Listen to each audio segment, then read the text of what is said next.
It has been quite some time since I've made a video. It has been like 7 months. I tried making videos of the monkey, just other videos, but anyways, welcome back to the channel.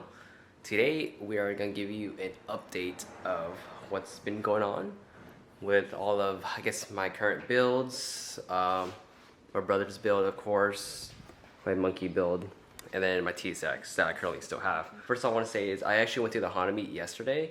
So Sunday, the one at like Elsinore, and I ran into a bunch of you guys, ran into a bunch of fans, took a bunch of photos, signed a lot of weird stuff. Kind of made me realize how much support there still is for me, even though I haven't posted for so long. I do post here and there on Instagram, but just in general, I have not just been posting.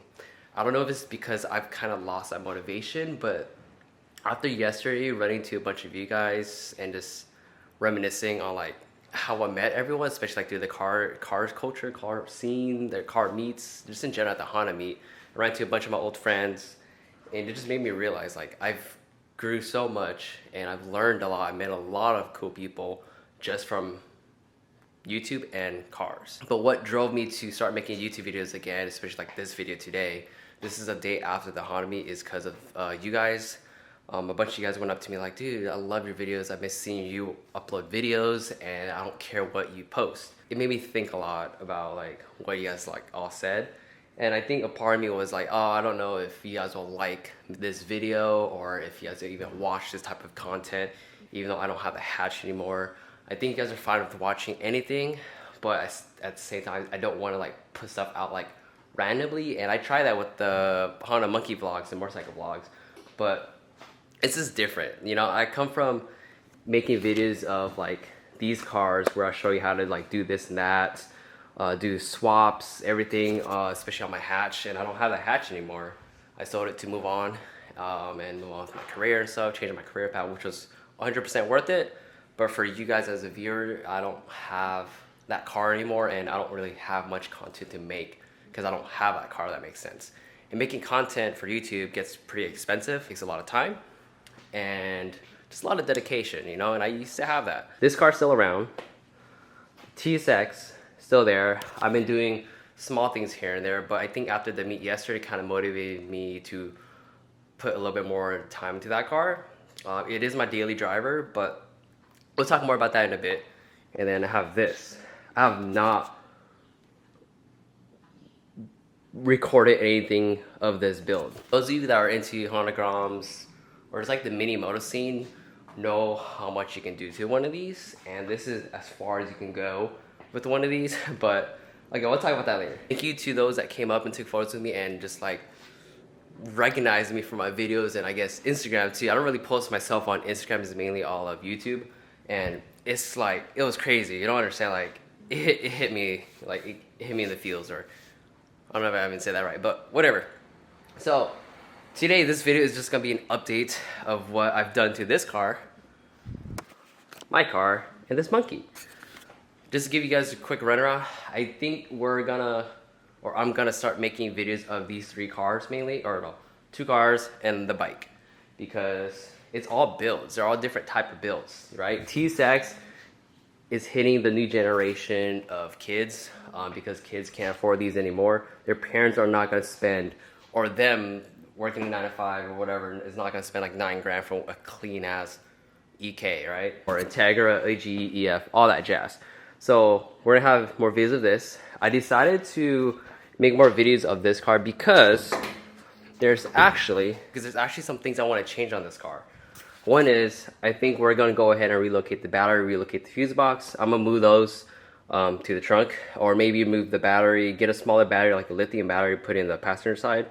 We're gonna move the battery, move the fuse box. We're gonna figure out about this because my friend John from Visual Auto Mart, we were talking about this yesterday. He's gonna think of making like a power steering kit.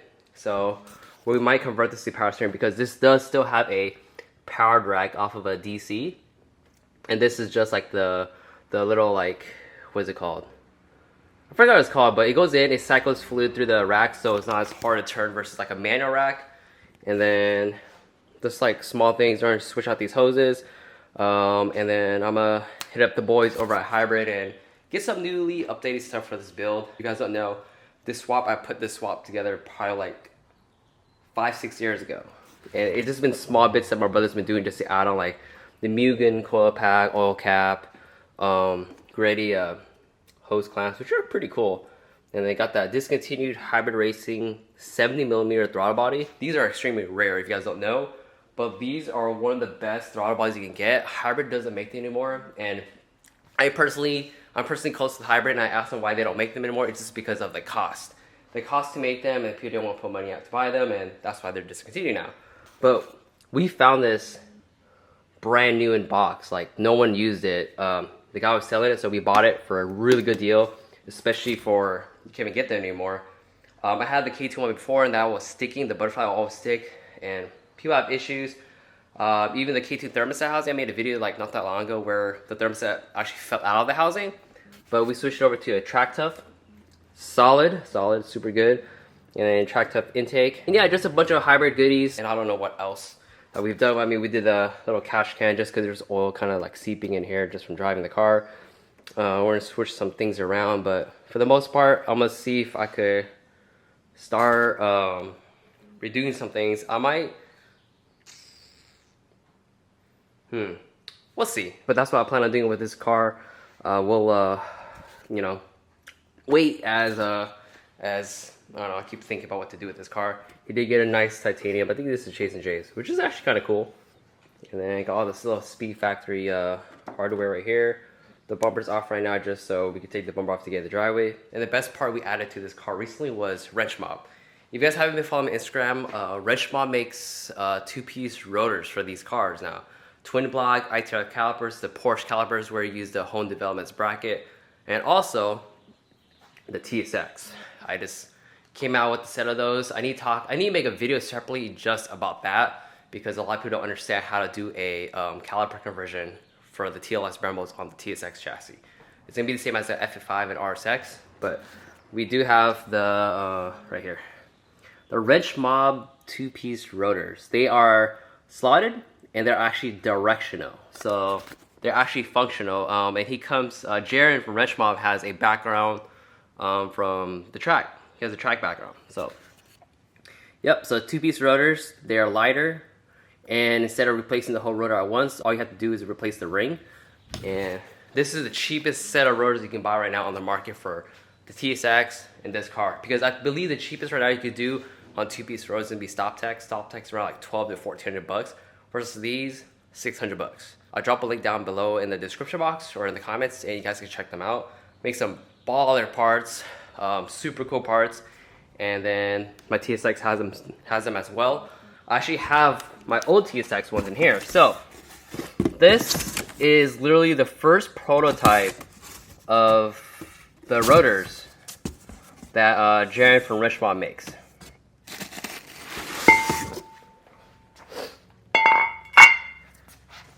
So this came off on a car. I put around 4,000 or 5,000 miles on this rotor and still solid. No vibration, no warpage, nothing. And you can tell that this is a prototype because this hat is straight up just aluminum. It's not anodized. When you buy them brand new, they will come anodized now. But this one and this one is not directional because this is the first prototype. We're just making sure that the fitment was solid. And I put a lot of miles on this and it's straight. The ones on my car now, exactly the same, but they are lighter than this one. Also the rotor, the disc itself is actually directional.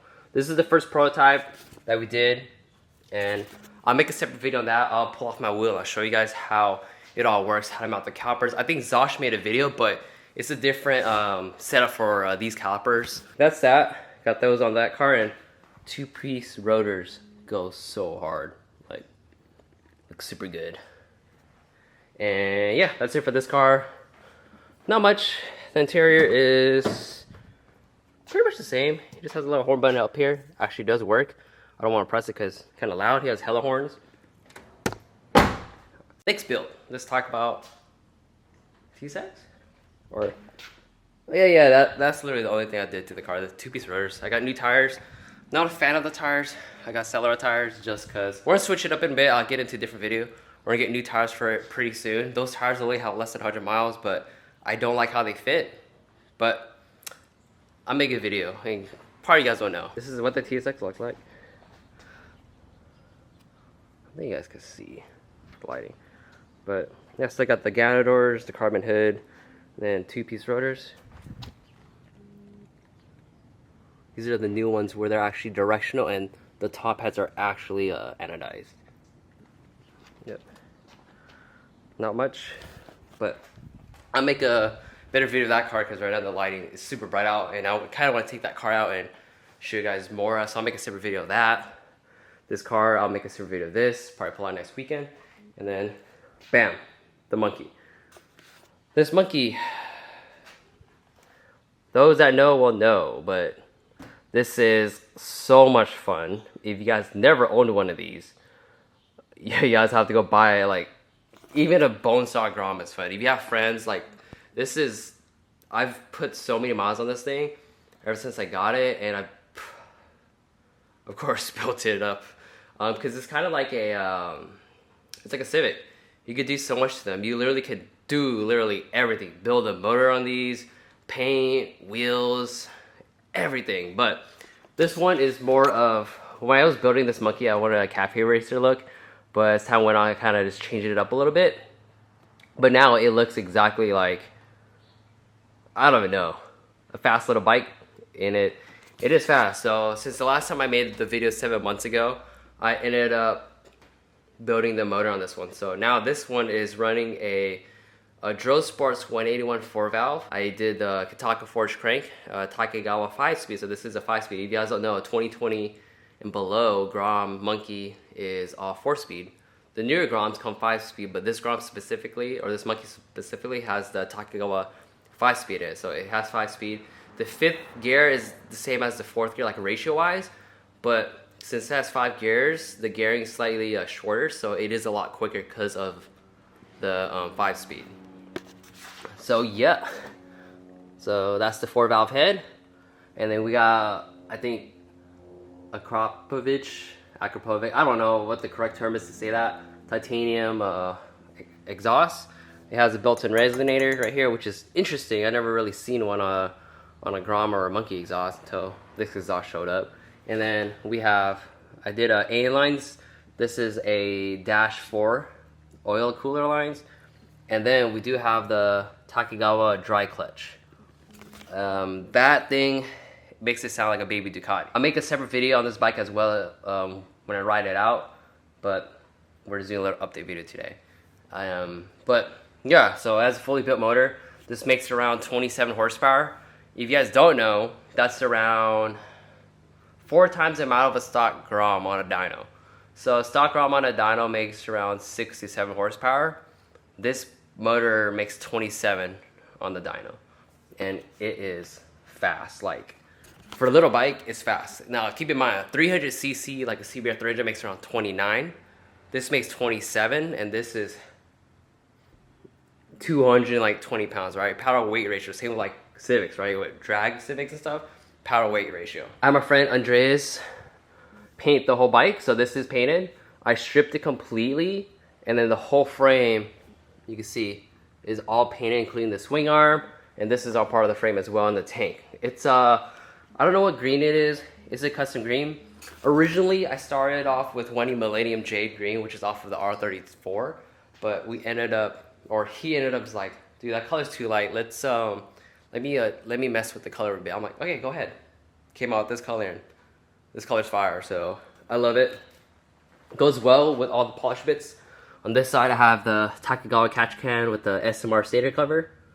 Then we got the Tiger Versets, and then of course all the baffling stuff, because when you're pushing a lot more power, of course, one thing that prevents these from blowing up is cooling, the tune, and supporting mods. So same as a K with all like the mods you do to them. You need to make sure that the motor can handle all the power. This makes 4 times the amount of a stock Grom, so it does have to, you kind of have a bit more maintenance just because like the valves and stuff, you have 2 extra valves, because the regular Grom is 2 valves. On the Monkey, it's 4 valve. I need to make a video of me doing a pull on this. This thing is so fast. I raced probably like a total of like 2 or 3 Ninja 400s. This thing gets the Ninja 400s. You guys don't believe it, but this thing is fast. Like it gets Ninja 400s. R3s though, it's a hit or miss because I think they're gearing, they have more top end, so once they hit like 70 or something, they're kind of gone. But this one, like off the line, like the Ninja 4 just cannot keep up with this bike. They give up, and it's weird to say, but if you guys own one that's built like this, you guys will know. We have the BST carbon fiber wheels. I think I showed them more here. So these wheels are full carbon with the Kendas, and then also I do have the Grandfather's billet rear hub with the speed spacer, and then super light sprockets, because I try to, when I set this bike up, I try to make it so like you have less rotating masses to make the bike even faster. Same with like these cars, you put T's on them, the car feels so much better because the wheels are like so much lighter. Same with these little bikes. Every little, I guess, pound counts for this, but it does have full carbon BST wheels, and then the Tiger rear sets, and yeah, it's got the bars and then the gauge clutch, of course. But I would turn this thing on, but it's kind of loud because of, one is the motor setup. Once you go 4-valve, the bikes are hella loud, like they're a lot louder. But I ride this thing a lot. I put a lot of miles on. I think right now this thing has, let's see, should show me right there, 6,000 miles. There was an event called Super Sunday that happened in OC. Me and the Rider Block guys, we got an Airbnb up at OC, and then we rode these bikes for 3 days, 4 days actually, since Thursday all until like Sunday. And Sunday was the biggest ride in a while, like Super Sunday, and I put like, I think over the weekend probably 600 miles on this whole bike, because we rode all the way from Anaheim up to like SGV, Thousand Oaks, and then went all the way to Neptune's Net. If you guys don't know where Neptune's Net is, that is the coast in Malibu. So on the way back, it took us 2 hours to get back on these. No, 3 hours, my bad. 3 hours total. So it's a long ride, but we took a long way up, a long way back down. But this thing has been a champ, and I've been putting miles on it as well afterwards as well. Been taking this on the freeway because in California, these are legal if you big bore kit them. If you big bore your kit past 150 cc's, it is freeway legal. And I have my friend confirm it, or one of my friends confirmed it with a CHP. So if you do big bore past 150 cc, you can take these legally on the freeway. Just don't cause a traffic jam. If you can keep out traffic, you can. Especially with this motor setup, no problem. Cruising 80 all day. But very sketchy, especially on 12-inch wheels on the highway. But okay, cool. Anyways, that's that. T-Sex, same thing. Not much. We are gonna be getting back into making videos just because of you guys at the Honda Meet kind of like made me all this overexposed. There. Oh shit, I forgot to mention about my hair. I got bad hair right now, but yeah, we're gonna get back into making these videos. I appreciate every one of you guys for supporting me throughout the years, and I think it's just that time to kind of just have fun with it, right? I just can't always have in the back of my head of making a specific video. Views are views, views are whatever, right? But I always still want to try to put out like good content, and I think it's time to update this car, because this car, like I said, this swap has been in there since I did this swap like 4, 5, 6 years ago. I forgot how long ago, but now I think it's time to switch up a little bit, update it, and then yeah. And we're still gonna be doing videos of the T-Sex and then the Monkey. The Monkey's super cool. You guys,